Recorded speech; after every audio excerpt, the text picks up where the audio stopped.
Bonjour, j'espère que vous allez bien, c'est Sébastien qui est avec vous. Aujourd'hui, on va continuer à explorer le système solaire. Alors le plan aujourd'hui, d'abord, on va voir quel est le meilleur moment pour observer les planètes. On va regarder les scénarios envisagés pour faire une mission habitée vers Mars. Et je vais vous raconter l'histoire de la découverte d'une planète. Avant de vous expliquer c'est quoi les meilleurs moments pour voir les différentes planètes, il faut comprendre ce qui s'appelle les configurations planétaires. Alors, il existe certaines positions particulières des planètes par rapport à la Terre et au Soleil. On divise les planètes du système solaire en deux catégories. Première catégorie, les planètes inférieures. Ce sont celles qui se trouvent plus proches du Soleil que la Terre. Pouvez-vous me nommer des planètes inférieures? Nommez-les dans votre tête. Quelles sont les planètes inférieures? Alors, bien sûr, les deux planètes inférieures sont Mercure et Vénus. Ensuite, on a les planètes supérieures, qui sont celles qui se trouvent plus loin du Soleil que la Terre. Donc, ce sont toutes les autres. Donc, on a, dans les planètes supérieures, on a Mars, Jupiter, Saturne, Uranus et Neptune. Alors, voici les configurations planétaires pour les planètes supérieures. Vous avez ici le point bleu, c'est la Terre, vous avez le Soleil, et le point rouge représente la planète supérieure dans différentes configurations. Alors, on a ici l'opposition, c'est-à-dire que dans cette configuration-là, le Soleil et la planète en question sont opposés l'une à l'autre, vue de la Terre. On a la conjonction, et on a les deux quadratures. C'est important de comprendre qu'une configuration donnée ne correspond pas à une position donnée de la planète sur son orbite. Contrairement à ce qu'on pourrait s'imaginer en regardant cette figure. Pourquoi? Eh bien, c'est simplement parce que la Terre se déplace elle aussi sur son orbite. Sur l'image ici, on a comme l'impression comme si la Terre était fixe, mais bien sûr, la Terre tourne elle aussi.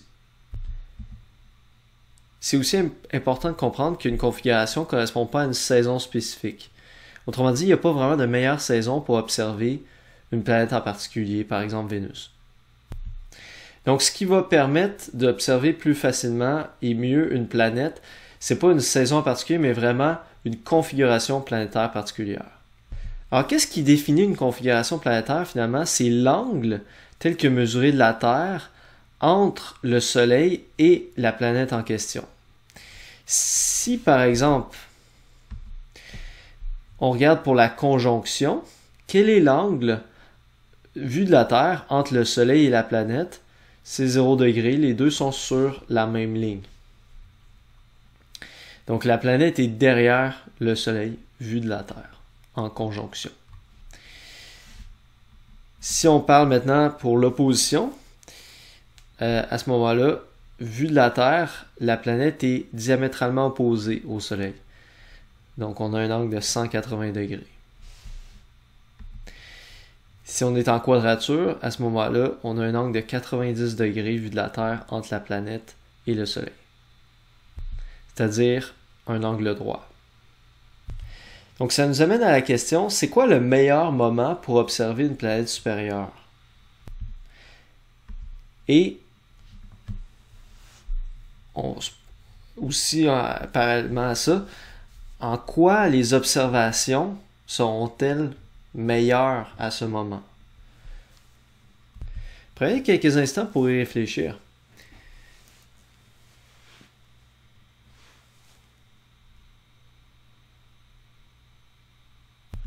Je vous invite à faire pause sur la vidéo pour prendre quelques instants pour y réfléchir.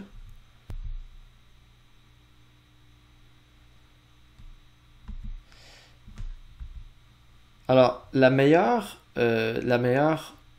moment pour observer une planète, c'est bien sûr lors de l'opposition. Pourquoi? Premièrement, c'est le moment où est-ce que la planète est la plus proche de la Terre. Étant plus proche, on va pouvoir la voir avec plus de détails. C'est comme n'importe quoi. Hein. Quand on veut voir quelque chose avec plus de détails, on va s'approcher. Donc, si par exemple on parle de la planète Mars, alors lorsque Mars est en opposition, elle est significativement beaucoup plus proche de la Terre, donc on peut voir sa surface avec beaucoup plus de détails. On la voit plus grosse vue de la Terre. Son diamètre apparent est plus grand. Maintenant, ce n'est pas le seul avantage de l'observer en opposition. Il y a un autre avantage important, c'est que en plus de ça, en plus qu'on voit plus de détails, observez que la planète est diamétralement opposée au Soleil. Et ça, c'est très important. Parce que bien sûr, si la planète est proche du Soleil, elle est plus dure à observer puisqu'elle, justement, elle va être observable le jour. Mais on ne peut pas observer les étoiles le jour. Donc, étant diamétralement opposée au Soleil, cela fait en sorte que la planète va être visible presque toute la nuit. Donc, au moment où le ciel va être le plus obscur, la planète va être au-dessus de l'horizon, donc va être très facilement observable. Donc, si on résume, une planète supérieure comme Mars, on veut l'observer idéalement en période d'opposition, puisque c'est là qu'elle est plus proche, on peut voir plus de détails, et, important aussi, elle est diamétralement opposée au Soleil, donc on peut l'observer pendant toute la nuit.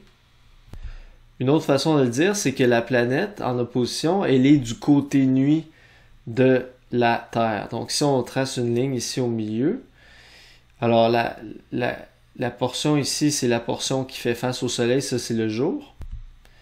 Alors que la portion qui est à droite ici, c'est le côté nuit de la Terre. Donc autrement dit, lorsque vous êtes du côté nuit, vous avez une vue parfaite sur Mars ou sur la planète supérieure en question. Donc il en va de même si vous voulez observer Jupiter, Saturne ou Uranus par exemple. Maintenant, regardons ce qui se passe pour les planètes inférieures, les planètes qui se trouvent plus proches du Soleil que la Terre. Donc, comme on dit, il y en a deux, c'est Mercure et Vénus. Pour ces planètes-là, il y a aussi 4 positions particulières. On va appeler ici la conjonction supérieure, la conjonction inférieure. Les deux sont des conjonctions parce que dans les deux cas, la planète est alignée avec le Soleil, en fait. La conjonction inférieure, la planète est alignée, mais elle est entre la Terre et le Soleil, tandis que la conjonction supérieure, elle est dépassée le Soleil. Et ensuite, vous avez les deux points ici qu'on appelle les grandes élongations, ou des fois on l'appelle juste l'élongation. Alors de ce côté-ci, ça va être l'élongation Est, et de ce côté-ci, l'élongation Ouest. Donc, je vous repose la même question. Quel est le meilleur moment pour observer une planète inférieure cette fois-ci? Donc, parmi les choix qui sont proposés, les 4 positions spéciales, lequel serait le meilleur pour observer la planète inférieure? Je vous propose de faire une pause sur la vidéo pour prendre quelques instants pour y réfléchir.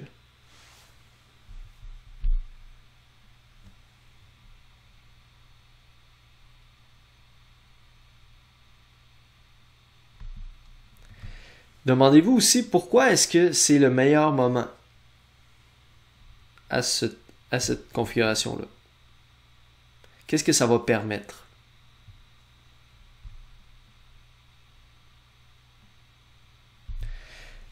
Donc, la planète inférieure est à son plus près de la Terre lors de la conjonction inférieure.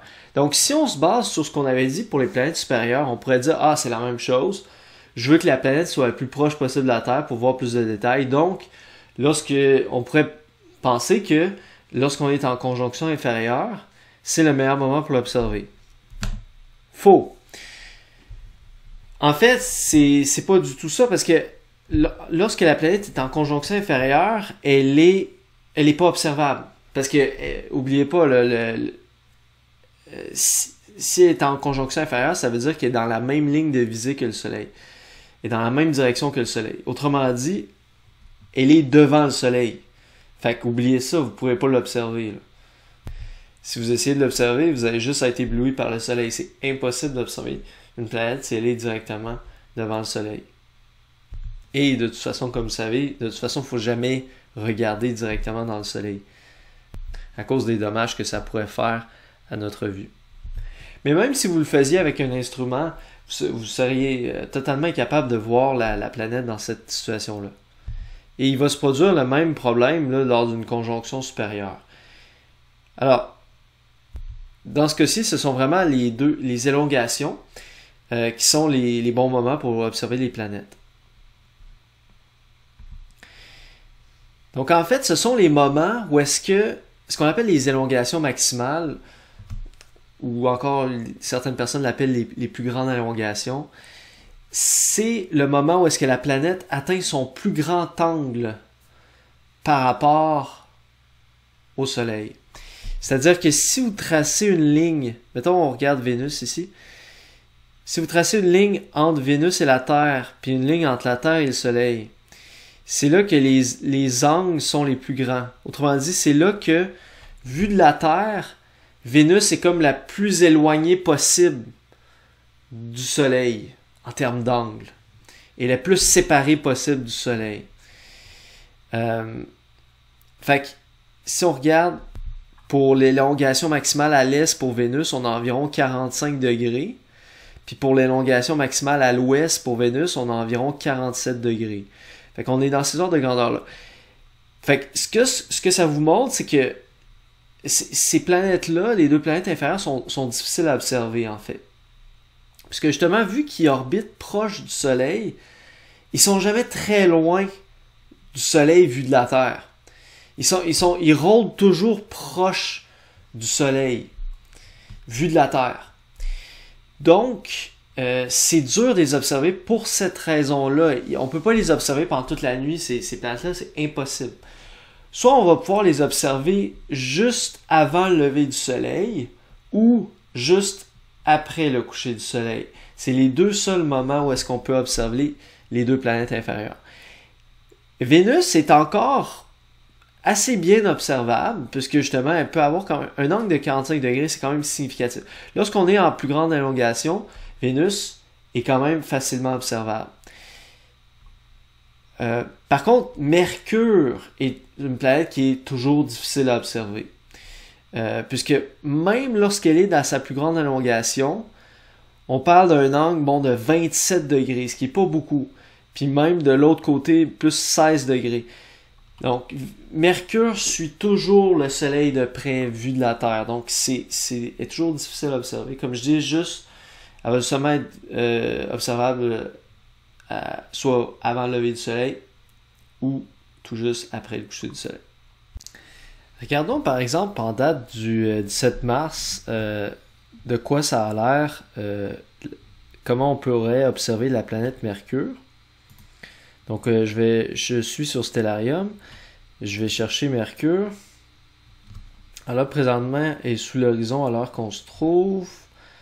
Là, si on avance le temps d'accélérer. Ok. Mercure est là. Elle apparaît au-dessus de l'horizon, mais comme vous voyez, elle apparaît juste avant le lever du Soleil. Le Soleil s'apprête à se lever ici.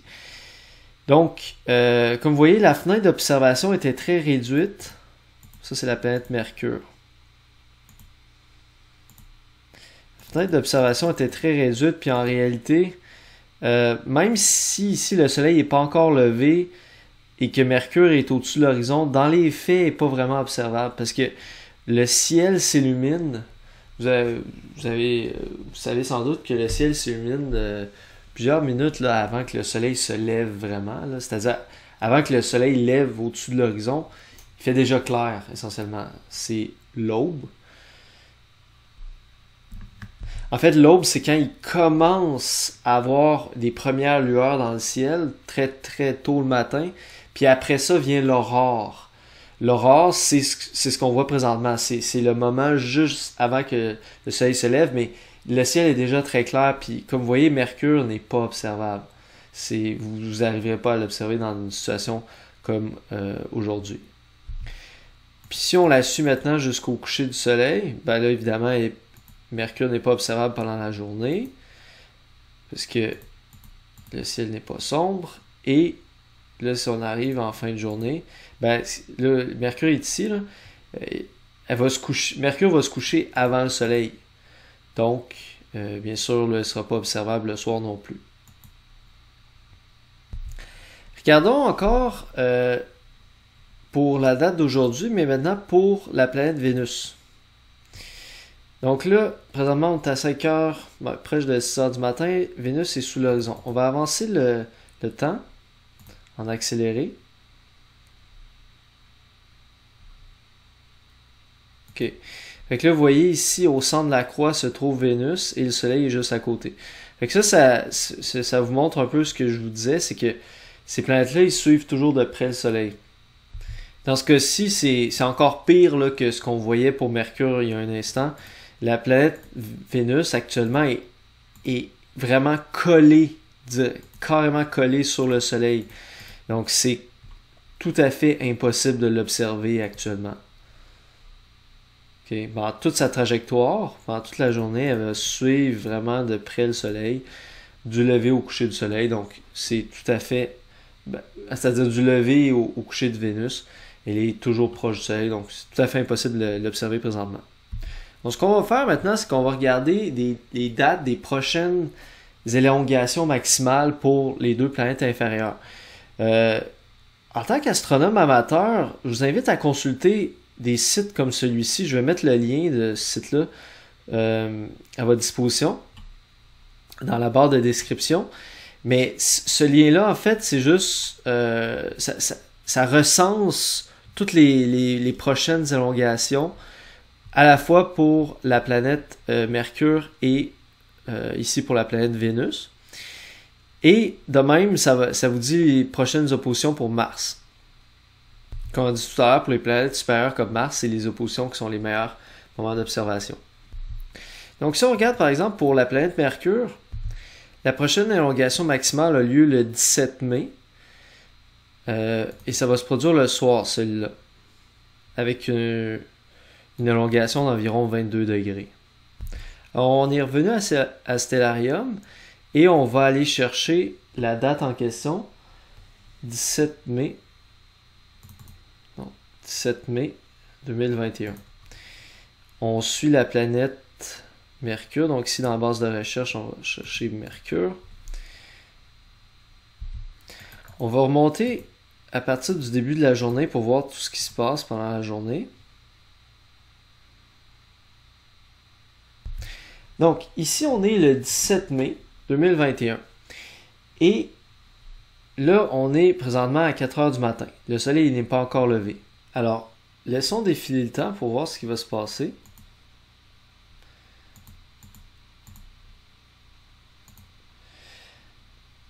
Le matin, le soleil va se lever avant Mercure.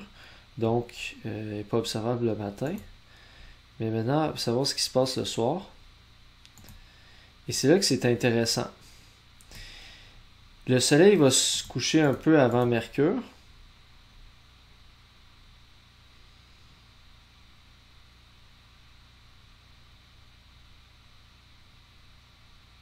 Boum! C'est à ce moment-là ici que Mercure devient observable. Encore une fois, il y a le crépuscule ici, donc même si on n'est pas... Même si le soleil est déjà couché, il y a encore beaucoup de lumière dans le ciel. Ce qui fait en sorte que Mercure n'est pas très bien observable encore. Mais si on laisse encore défiler un peu le temps, boum! Là, Mercure est vraiment bien observable. Fait que ça, c'est comme votre... C'est le moment ou jamais là, pour pouvoir observer Mercure. C'est des situations comme ça. Donc, ça va être soit juste, comme on disait, juste avant le lever du soleil ou, comme dans ce cas-ci, juste après le coucher du soleil. Mais observez que la durée que vous avez pour l'observer n'est pas très longue. Vous voyez que là, il est 21h30. Puis, Mercure va se coucher, ici vers 22h. Il n'est pas encore exactement couché, mais n'oubliez pas que dans les faits, vous n'avez jamais un horizon aussi bien... à moins d'être sur le bord de l'océan, là, vous n'avez jamais un horizon aussi bien dégagé. Il va y avoir des obstacles, des arbres, des choses comme ça. Donc, on peut très rarement observer un objet quand il est à un angle inférieur de 10 degrés là, environ.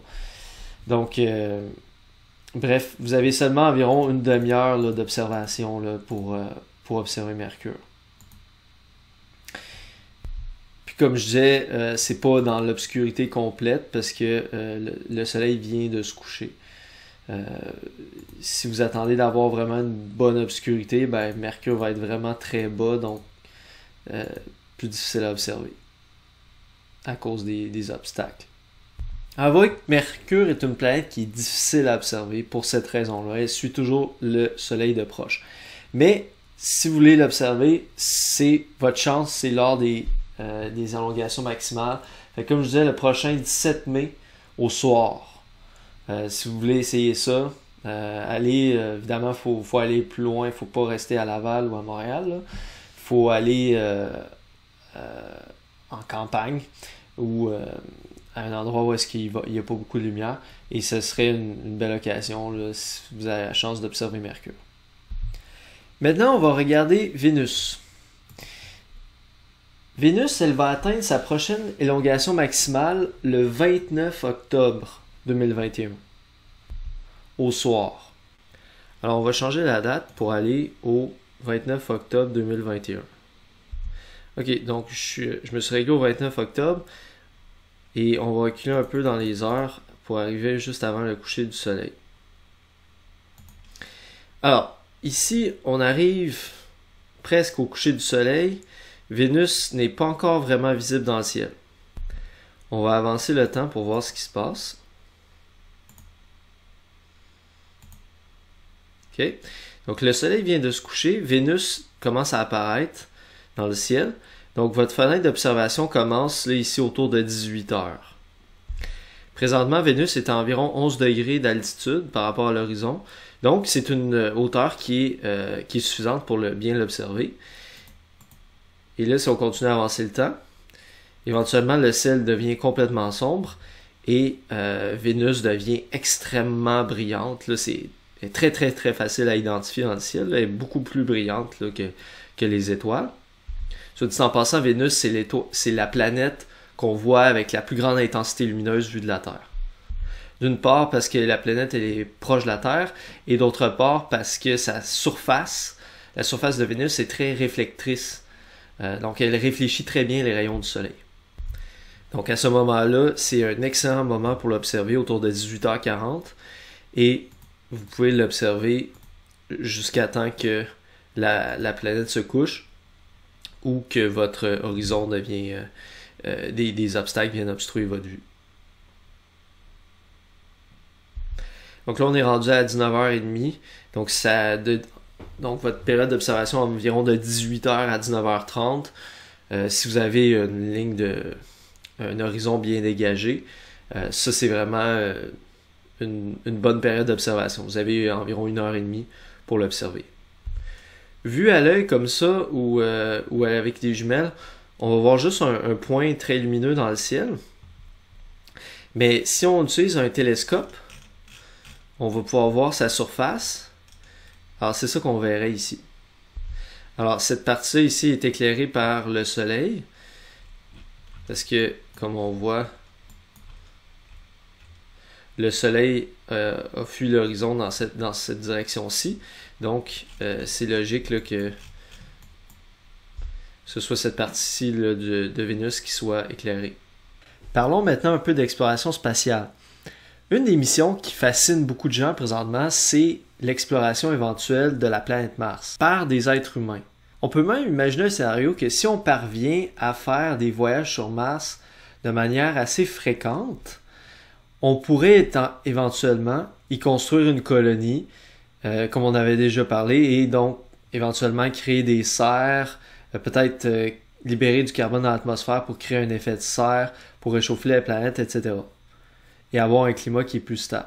Personnellement, je pense que la colonisation de Mars va se faire pendant ce siècle-ci.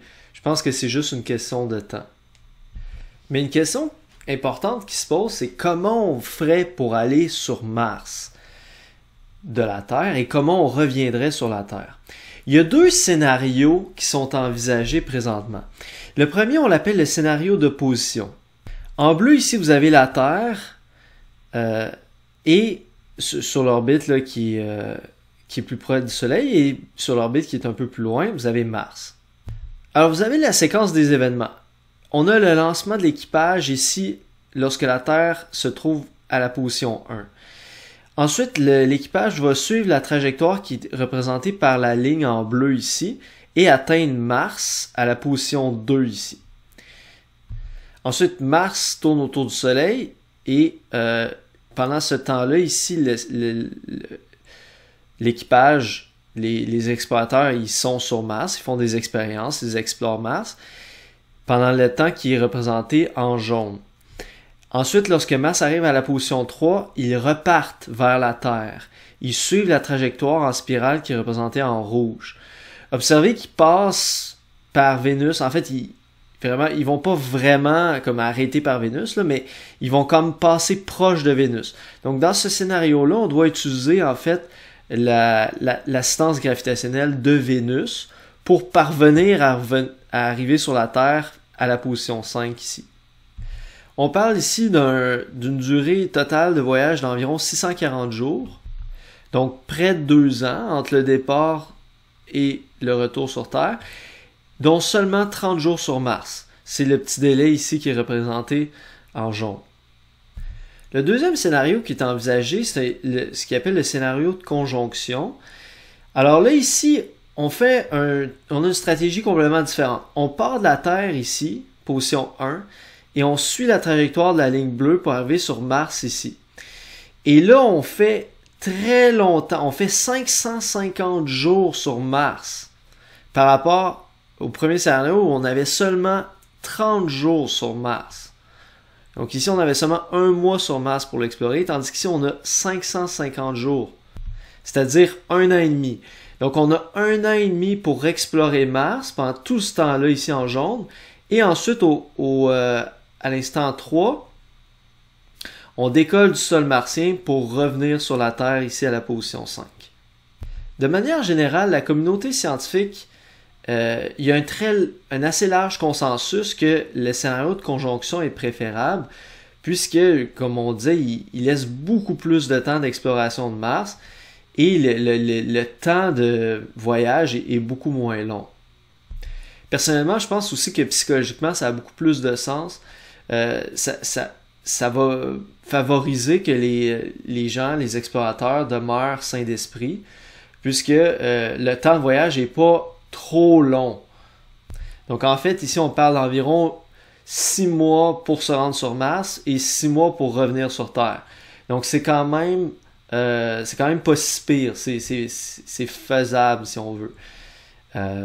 Tandis que le problème, selon moi, avec les scénarios d'opposition, c'est que le retour est tellement long que ça va être dur, selon moi, pour l'équipage de rester sain d'esprit là, dans un scénario comme ça. N'oubliez pas qu'on a plusieurs personnes qui doivent demeurer ensemble 24 heures sur 24 dans un espace clos très restreint avec des ressources limitées et très peu de sources de divertissement. Donc, psychologiquement, c'est extrêmement difficile d'imaginer de pouvoir faire ce genre de voyage-là. C'est vraiment pas la plupart des gens, je pense, qui seraient capables de faire ça. Alors, pour vous donner une idée, dans le scénario d'opposition, on parle d'un délai de retour de 430 jours. Le trajet en rouge ici, là, qui utilise là, l'assistance gravitationnelle de Vénus, 430 jours. Donc c'est interminable le délai, puis pour un tout petit moment sur Mars. Donc, selon moi, psychologiquement, ça serait beaucoup plus dur pour des gens d'accepter une mission comme ça, je pense. L'avantage, c'est que ça dure moins longtemps au total. 640 jours versus 910 jours. Donc, théoriquement, ça pourrait réduire un peu les coûts de la mission, légèrement. Mais surtout, ça pourrait théoriquement réduire la durée d'exposition au rayonnement cosmique pour les astronautes. Parce que ça, c'est quand même un enjeu. On veut essayer de préserver leur santé. Donc, idéalement, on veut essayer de réduire la durée de la mission. Mais selon certains scientifiques, ça n'aurait pratiquement pas d'impact. Ça dépend comment on l'évalue, mais il n'y a pas de consensus clair, mais c'est pas clair que vraiment le scénario d'opposition va mener à moins d'exposition de manière significative aux rayons cosmiques. Donc, bref, pour l'instant, le scénario qui vraiment qui intéresse ou qui a l'appui de plus de scientifiques, probablement, c'est le scénario de conjonction. Mais on parle d'un voyage de quand même de 910 jours. Ça veut dire 2 ans et demi. 2 ans et demi. Donc c'est vraiment... Ça prend des gens très courageux. Et extrêmement motivés à aller sur Mars. Est-ce que vous pensez que c'est réaliste que les humains vont pouvoir coloniser Mars là, au courant du siècle? Écrivez-moi dans les commentaires ce que vous en pensez. Et aussi, laissez-moi savoir, est-ce que vous seriez intéressé à voyager sur Mars si jamais vous en aviez l'occasion? Je suis curieux de savoir votre opinion là-dessus. Je vais juste faire un petit aparté. Il y a 2 planètes qui ont une rotation un peu bizarre. Il y a la planète Vénus qui tourne entre guillemets à l'envers, dans le sens que toutes les planètes, si vous regardez, mettons, le système solaire de haut, si on veut, ou si vous voulez, mettons, avec une vue sur le pôle nord terrestre, toutes les planètes comme tournent dans le même sens. Sauf Vénus. C'est la seule, elle tourne comme à l'envers de toutes les autres. Puis, l'autre qui est particulière, c'est Uranus, parce que elle tourne de côté, entre guillemets. Donc, autrement dit, son axe de rotation est comme quasiment à 90 degrés, si vous voulez, par rapport à l'axe de rotation des autres planètes. Les autres planètes n'ont pas exactement toutes le même axe de rotation, mais ils ont tout un axe de rotation plus ou moins parallèle. Mais Uranus, elle est complètement différente. Son axe de rotation est vraiment comme à 90 degrés et elle tourne, entre guillemets, sur le côté. Je voulais terminer aujourd'hui avec en vous racontant une histoire. C'est l'histoire de la découverte d'une planète du système solaire. Alors, il y a la planète Uranus. Là, dans les années 1800, on observe que la planète Uranus, elle n'a pas une trajectoire qui est totalement constante ou uniforme. C'est-à-dire que des fois, quand elle arrive proche des planètes comme ses planètes voisines, comme Jupiter, elle a tendance à faire une espèce de petite oscillation sur son orbite. Donc, au lieu de suivre une espèce d'ellipse parfaite, des fois, ça fait une espèce de petit zigzag lorsqu'elle passe, une petite oscillation, là, lorsqu'elle passe près de Jupiter. Ou encore lorsqu'elle passe près de Saturne. Donc ça a du sens parce qu'on se disait, bon, c'est l'effet de la gravité. Donc autrement dit, Uranus n'est pas seulement affectée par la gravité du Soleil, mais elle est aussi affectée par la gravité des grosses planètes qui sont relativement proches d'elle, comme Saturne. Mais là, ils se sont rendus compte que lorsque Uranus était à un autre endroit de son orbite, puis qui était pas proche de ses planètes voisines, donc ni Jupiter ni Saturne étaient dans les parages, Uranus était comme toute seule, et elle faisait encore cette oscillation-là, au milieu de nulle part. Alors là, les scientifiques ont commencé à se poser des questions. Qu'est-ce qui se passe? Une des théories qui était prévalente à l'époque, c'était que la théorie de gravitation universelle d'Isaac Newton n'était peut-être pas valide dans l'univers, au-delà d'une certaine distance de la Terre, ou au-delà d'une certaine distance du Soleil. Donc, autrement dit, certains scientifiques posaient l'hypothèse que peut-être que la gravitation universelle, elle est bonne pour les phénomènes terrestres, elle est peut-être bonne pour la Lune, mais à partir d'une certaine distance, quand on commence à sortir du système solaire, ou qu'on arrive aux limites du système solaire, elle n'est peut-être juste plus valide. Et donc, on peut observer ce genre de perturbation-là au milieu de nulle part de la trajectoire de la planète Uranus. Et que ce phénomène-là serait dû à d'autres lois physiques qu'on ne connaît pas encore. Des lois physiques qui seraient vraiment applicables seulement aux astres, des lois célestes. Donc, autrement dit, des scientifiques qui remettaient en question la nature universelle, le caractère universel de la théorie de la gravitation de Newton. Cela dit, il y a aussi des scientifiques qui n'adhéraient pas du tout à cette école de pensée-là, autrement dit, qui continuaient à croire au caractère universel de la théorie de la gravitation. Et qui croyaient que ces perturbations-là dans l'orbite d'Uranus pouvaient être dues à une autre planète qu'on ne connaissait pas encore. Entre en scène Urbain Le Verrier. Urbain Le Verrier était un mathématicien et astronome français. Alors, M. Le Verrier commence à faire des calculs pour savoir où devrait être cette planète-là qu'on ne connaît pas encore, qui serait relativement près de la planète Uranus et qui viendrait justement la perturber dans son orbite à un endroit où est-ce qu'on pensait qu'il n'y avait rien. Donc, où devrait être cette planète-là et quelle serait environ sa masse? Il se sert de la théorie de la gravitation universelle de Newton pour faire ses calculs. Il présente un mémoire le 31 août 1846. Et donc là, il publie de manière très précise quelles devraient être les coordonnées, dans quelle région du ciel il faudrait regarder pour trouver cette planète-là. Il envoie des missives à différents observatoires qu'il sait être assez puissants pour pouvoir voir cette planète éventuelle. Un de ces astronomes qui reçoit le message de Urbain Le Verrier, c'est Johann Gottfried Galle.